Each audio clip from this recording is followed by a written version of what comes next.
guys! Welcome back to my channel. Ayan, ito na naman kung saan na naman ako napadpad na lugar mga B. Eh, nandito tayo mga B. Dito sa kabilang barangay mga B. Barangay Ipilan. Sa pinakalooban niya mga B. Yung tinatawag nilang lugar mga B na Pitik-Pitik Ipilan. And syempre mga B, dahil nandito na rin naman tayo, syempre may sadya ako dito mga B. Dahil po tagbunga ng rambutan at lansunis. Pinaalam po talaga namin tong lugar na ito. Well, actually, mga B, itong lugar na ito mga B ay sa kamag-anak po ng tatay ko mga B. And si Tatay Pandoy po mga B ay kasama rin po namin. Pero nandoon po siya sa mga, sa mga kamag-anak niya nakikipagkwento. Siyempre mga B, ang kasama ko rin ngayon ay walang iba kundi si Jemima mga B. So, siya ang aking videographer for today's video. And syempre, nakikita nyo mga B, ayan, meron po tayong basket. And syempre, nandito po yung ating wallet. Hindi po natin makasama yung may-ari mga B kasi tulog po mga B. Pero pinahintulutan naman tayo mga B na ipakita yung lugar nila, yung taniman ng kanilang lansunis at saka start na tayo mga B. Super daming bunga po mga B. So hindi lang po ito dito mga B, kundi pati doon mismo mga B sa tabi ng daanan. And lahat po kasi maraming mga bahay dito mga B, halos lahat mga B ay may tanim po na lansunis and rambutan po mga B. And syempre mga B, itutour din namin kayo doon. So dinaanan namin mga B yun, talagang nalula ako, sabi ko wow, parang nasa farm na talaga to. So yun, tabi-tabi lang po, nagva-vlog lang po. So may alam niyo na mga B, mahirap na diba mabati tayo. Mga B, super lalaki mga B, and then green pa, hindi pa talaga hinog. So tingnan pa natin. So medyo maraming lamok lang, pero sige na, isipin nyo na yung dugo ko habang nandito pa ako. So ayan, kukuha po tayo again ng lansunis. Ang laki kasi, so medyo maliit lang ako pero ay! Maliit ang nakuha. So ayan o, super laki mga B. Wait lang. Ang hirap maging maliit, pero kailangan natin i-try yung best natin. So ayan. Ang laki diba? So, parang siyang itlog. Kainin ulit. Milamok. Ito yung parang sa rambutan, parang ito yung tuklap.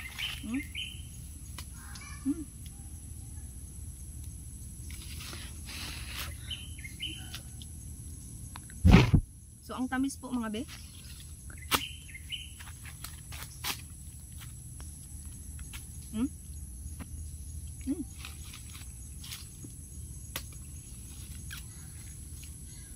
Well, actually mga be, kung marami rin po siyang bunga, yung puno lang ng sunis, marami rin po nagtandara hulugan ng. Kaya po dito so ayan mga puro hulog na. And then yung iba po bulok na rin po. So ayan. So, ayan. Doon mga be rumpong din siya mga be. Super dadami talaga mga be. So ayan. Then let's go. Puntahan pa natin yung iba pang pwede natin puntahan. Hindi naman po masyadong talagang grabe kasukal yung lugar. Minimaintain din po ito ng mga may-ari ng lupa. So hindi naman tayo mag-worry na may bigla lang talagang surto. Buti na lang mga B, wala po ako nakikitang mga kutapti, turong, uligwan dito.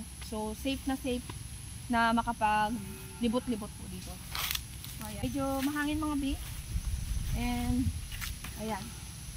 Medyo ingat-ingat lang tayo mga B kasi pagka ganitong mahangin po mga B, dahil hindi lang po puno ng lansunis ang nakatanim dito, kundi po puno ng nyug mga B. So kapag humangin, alam na po natin yan, baka biglang tayong mabagsakan ng nyug mga B. Baka mabagsakan tayo ng palapa ng nyug. So ayan. Dito ka na ba magdaan baka dito. So ako mga B, kanina mga B, Tita Small, thank you sa sponsors mo. Nakabili po ako ng basket sa halagang 220 pesos, pero po natawaran ko po ng 20 pesos, kaya nakuha ko po ng 200 pesos na lang. So ayan, may basket na ako para sa aking props. Syempre, province is life. Simple life, simple living lang tayo mga B. Ayan, pwede na siyang harvestin. So ayan, ang kagandahan po dito sa probinsya. So kapag ganito mga B, kapag bibili ka mga B ng kagaya nito lansunis o rambutan o kung anong prutas na mismo nagdirekta ka mismo sa sa may-ari mga bi. So makakabili ka mga bi ng pangmaramihan. Dadagdagan pa yun nila. So iba pa yung medyo paaman. So ang tawag kasi dito sa amin, yung paaman yung kumbaga yung bigay. Paaman yan ang tawag dito sa amin. So ayan, yun ang kagandahan lang doon mga bi. Pero kapag bibili ka sa pwesto na talaga, so medyo mataas-taas yung presyo and talagang medyo makukulangan ka. So ayan. Pero ngayon mga bi, baka mapupuno ko itong basket na ito mga bi. So ayan. Kasi hindi lang po lansunis yung sadya ko dito. Syempre gusto ko rin ipakita sa inyo yung rambutan mga bi, puno ng mga rambutan. Super dami, my gosh. Talagang wow, sabi ko grabe naman ito.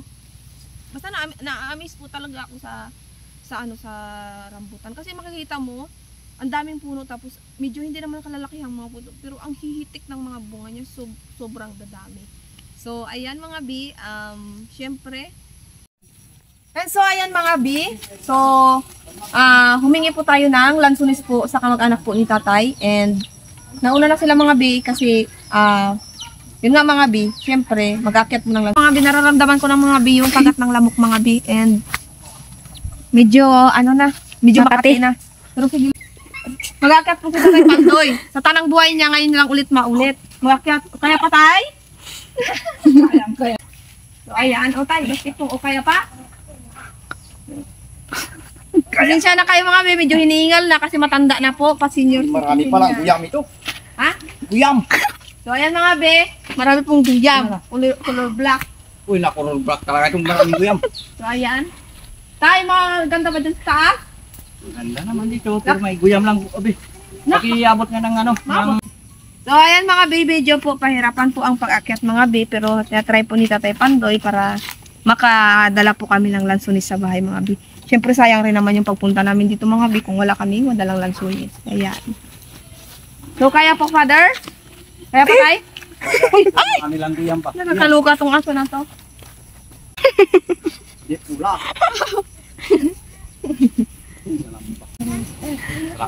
Punuin ba natin yung basket? Hindi. Bili tayo mga bi hanggang 100 pesos mga bi. So baka may paaman pa rin. Oo. Ito. Okay. Yes. Kunti lang. Kain. Yan. Wait, dalawa lang. Maraming guyam. Kung ganito, Si Tatay Pandoy mga bi, medyo naiirita-irita na sa taas mga bi kasi nga ang langgam. Kinikiliti siya mga bi ng langgam. So ang kulay ng langgam naman mga bi na nandyan ay kulay black. Kulay itim, hindi naman siya yung kulay pula talaga. So ayan mga bi, may nagkakandara hulugan mga bi. Ayan binupulot po ni Jamaima mga bi. O ayan, sige yan. Sana panoorin nyo po itong video na ito hanggang sa matapos. And don't forget to like, comment, and subscribe na rin mga bi. Marami pa tay? And so ayan mga bi, nakababa na rin po si Tatay Pandoy. grabe So, ayan. yung langgam na itim. Oh. So ayan mga bi, ito po yung na-harvest po natin. Well actually mga bi, ayaw nang may-ari mga babayaran pero para ko mga bi ng pera. But it's okay mga bi, ayan, mabait yung may-ari. And syempre mga bi, mayroon rin po tayo dito mga bi, yung hulog mga bi. So kinuha din natin yan. And syempre mga bi, ayan. Look at that mga bi. Puro talaga po mga bi yung basket ko mga bi. Pero mga bi, ito mga bi ay hindi na po pinapresyuhan sa akin ng may-ari. Kung tustusin ayaw niya nga ako ipabay. Kuya magkuha ka? Hindi na. Yan mga bi, nandito po tayo ngayon sa kalsada na naman. Kasi mga bi, syempre gusto ko rin kayo i-tour mga bi dito sa kalsada mga bi. Well actually mga bi, kaliwat kanan, puro puno ng lansunis. So ayan, look at that. Tingnan niyo po, sobrang dami, sobrang hinitik mga bi. And grabe. Ang ano talaga. Kumbaga itong lugar na to, magtanim ka lang dito. Hindi ka magugulo. Of course, may mga parawakang manok, and then may mga kawayan. So hindi na ako maglingon-lingon ha, maglakad-lakad ka lang ako mga bi. Marami rin mga kabahayan dito mga bi. Actually, ayan o. Then mga kawayan po rin mga bi. So yun dito mga bi, puro mga kamag-anak po ni Tatay Pandoy. Ayan. So kaya lagi-lagi yan siya dito pumupunta. Kung ito po ay taniman po ng ng puno ng lansunis, rambutan, siyempre mga bi, ito ay taniman rin po ng mga nyugan. So, marami pong mga nyugan. So, ayan, look at that. Ang dami. Bukod sa lansunis mga bi, ang daming puno ng rambutan and super hitik po mga bi sa bunga mga bi. Super dami-dami, duper dami ng rambutan. So, may tuklap siya na rambutan. So, iba-iba atang variety ito eh. Yan o. Yung may grabe ka pula. And then, syempre mga bi, bakit ang ba? Tingnan yung mga bi. Super dadami mga bi ng rambutan. Yung iba sa mga bi, hindi pa po hinog. Pero grabe. Ay, ang sarap kainin, no? And then, ano lang talaga, kahit hindi mo naakyatin, pitasin mo na lang. Makakakuha ka na. So, ayan. It's private property. So, hindi po, ay, may asay doggy. So, wala po items, wala po yung may-ari. So, nakasarado po. Pero tingnan nyo, sobrang hihitik. Sobrang kadami po bunga mga bi ng rambutan. So, okay na ako kapag may ganito na ako sa loob ng bakuran ko. So, that's all for today's video mga bi. Ayan, sinadya talaga namin itong lugar. Actually, si Tatay Pandoy naman din ang nag-suggest nito mga bi na yan, i-content ko raw yung lugar ng mga kamag-anak niya dito mga bi. And of course, so I'm happy that actually mga bi, tuloy-tuloy yung mga blessings natin. Unexpected. So thank you so much. So ayan mga bi, nandito po kami ngayon sa Chowlungan ni Mang Juan. And si Tatay Pandoy mga bi, ayan. Anong masasabi mo sa Chowlung?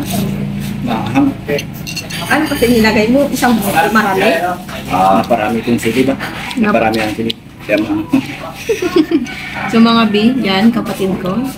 Kagagaling lang po namin mga bi, mag-harvest ng lansunis. Then, dumiretso na po kami dito. Yan, pinakain ko na po si Tatay Pandoy and yung kapatid ko ng Chowlong. Sarap ba? Sarap. Manghang lang. Yan mga bi, napaubo-ubo na mga bi. So, ayan po, malapit po kasi kami sa sa kalsada yung Chowlungan, malapit sa kalsada kaya. Sana all. Wow.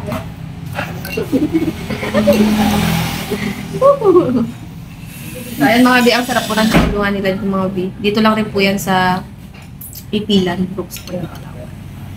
So, ayan mga bi, nandito na po kami sa bahay. And, ayan, ramdam ko po yung pagod na kanina. Pero mga bi, ayan, gusto ko lang i-share sa inyo mga bi, ayan. Ito po yung lansunis po na dala-dala po namin. Galing po doon sa kanina sa sa pitik-pitik mga bi. Sobrang dami dito mga bi. Sawa lang magkain dito mga bi. Si nanay pati si tatay. So, ayun. Tagbunga ng lansunis ngayon. Lansunis kayo dyan. Lansunis po kayo dyan.